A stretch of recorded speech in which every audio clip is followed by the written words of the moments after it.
ចូលមកកាន់តាក់ទងជាមួយនឹងការប្រើប្រាស់នៅmain ls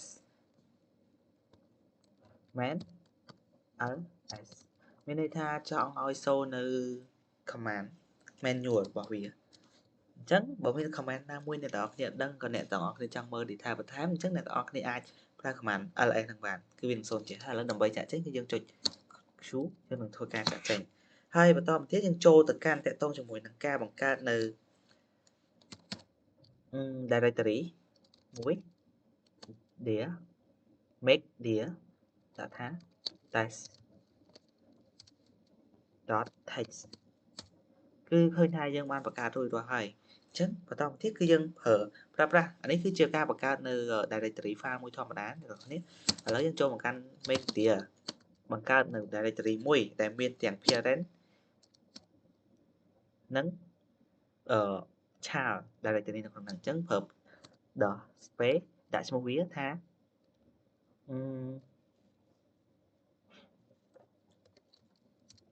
test 1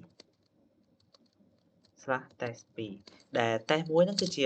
parent directory test 2គឺជា child directory អូខេយើងឃើញថាបង្កើតបានហើយតែបើសិនជាអ្នកនរគ្នាចង់បង្កើតហើយចង់ឲ្យវាសូ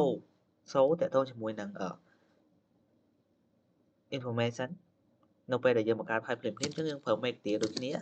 ប្រើ dash space ដាក់ឈ្មោះមកបើសិនឈ្មោះហ្នឹងវាមានហើយអ្នកនរគ្នាអាចប្រើឈ្មោះដែរបានប្រើបានដែរតែវាអត់សូវាអត់សូនៅ command ដែលយើងប្រើ dash space ហ្នឹងទេអញ្ចឹងយើងដាក់ថា3 dash test 4អញ្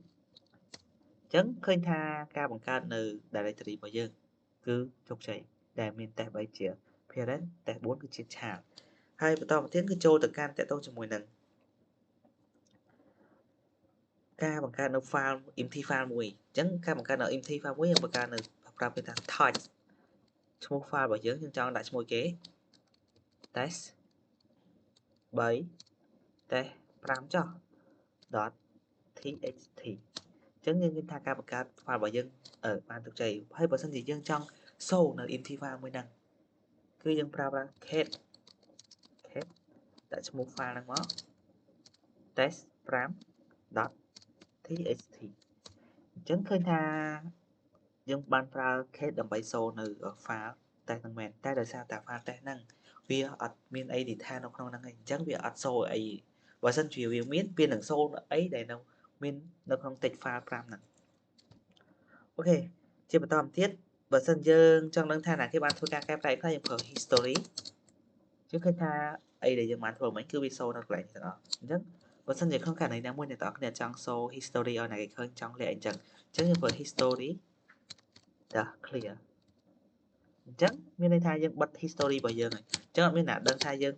បានប្រើប្រាស់អីខ្លះបំផាញវិញហ្នឹងគឺយើងប្រើ history វិញដើម្បី back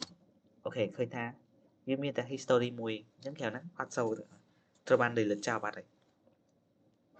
ហើយចូលមកដល់ចំណុចមួយទៀតគឺការប្រើប្រាស់នៅ editor overview មានន័យថាវាមាន3ប្រភេទមាន VI VIM ជាមួយនឹង Nano VI វាគឺជា default អាចនិយាយថាវាជា default មួយដែលគេប្រើវាខុសជាបែប standard ត្រូវបានគេប្រើប្រាស់ទូទៅនៅក្នុង Linux ហើយតើតើមួយ VIM វិញវាគឺជាការ improve personal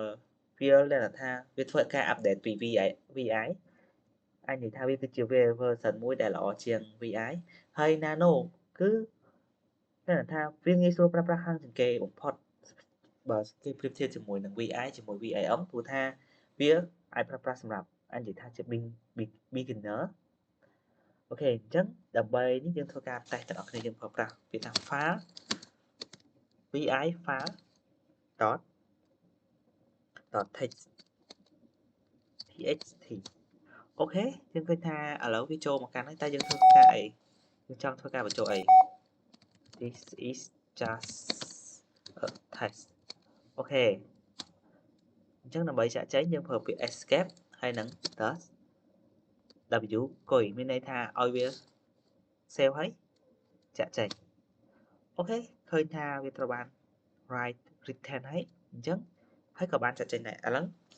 ជាបន្តទៀតយើងចូលទៅកាន់ vim file txt ចំពោះ vim វិញគឺប្រើប្រាស់ដូចគ្នាយើងឃើញថា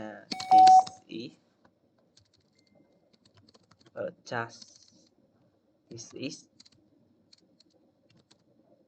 using the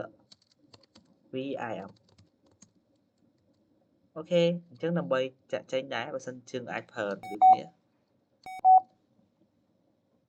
អូខេឃើញថាមិញយើងបានចាប់ផ្ដើមសរសេរហើយខ្ញុំភ្លេចប្រាប់អ្នកទាំងអស់គ្នាដើម្បីសរសេរយើងត្រូវចុច I ហើយយើង typing អញ្ចឹងទាំង VI និង VIM គឺដូចគ្នាឥឡូវយើងបានសរសេររួចហើយអញ្ចឹងដើម្បី save គឺយើងប្រើប្រាស់ទាក់ទងជាមួយនឹងចុចពីរដូចនេះចុច stop typing សិន stop typing គឺ escape អូខេចុចទៅអូខេបើយើងចុច W មានន័យថា save តែបើយើងចុច W កុយ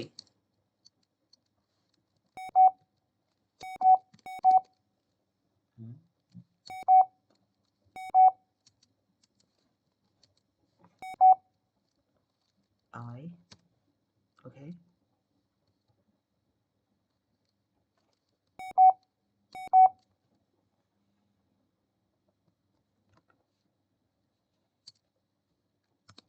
អូខេឥឡូវយើងធ្វើការចាក់ចេញ